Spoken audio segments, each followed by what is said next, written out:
Okay, today is day 17 in Don't Sweat the Small Stuff by Richard Carlson. And the message is surrender to the fact that life isn't fair. A friend of mine, in response to a conversation we were having about the injustices of life, asked me the question, who said life was going to be fair or that it was ever meant to be fair? Her question was a good one. It reminded me of something I was taught as a youngster. Life isn't fair.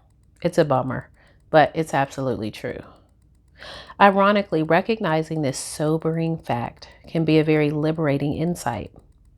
One of the mistakes many of us make is that we feel sorry for ourselves or for others, thinking that life should be fair or that someday it will be. It's not, and it won't.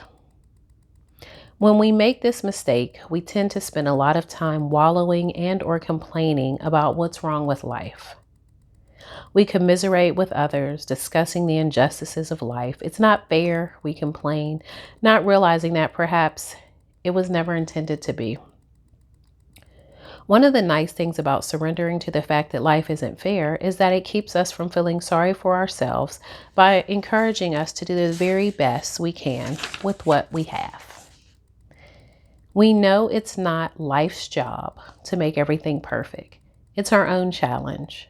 Surrendering to this fact also keeps us from feeling sorry for others because we are reminded that everyone is dealt a different hand and everyone has unique strengths and challenges.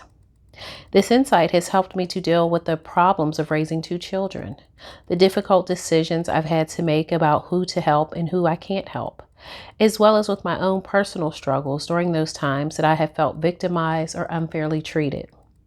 It also wakes me up to reality and puts me back on track. The fact that life isn't fair doesn't mean we shouldn't do everything in our power to improve our lives or the world as a whole. To the contrary, it suggests that we should.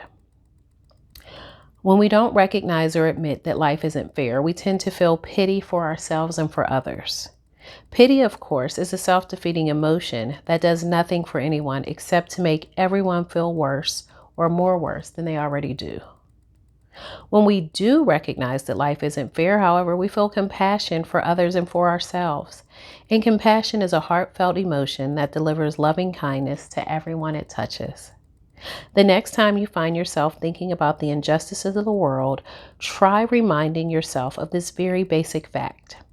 You may be surprised that it can nudge you out of self-pity and into helpful action.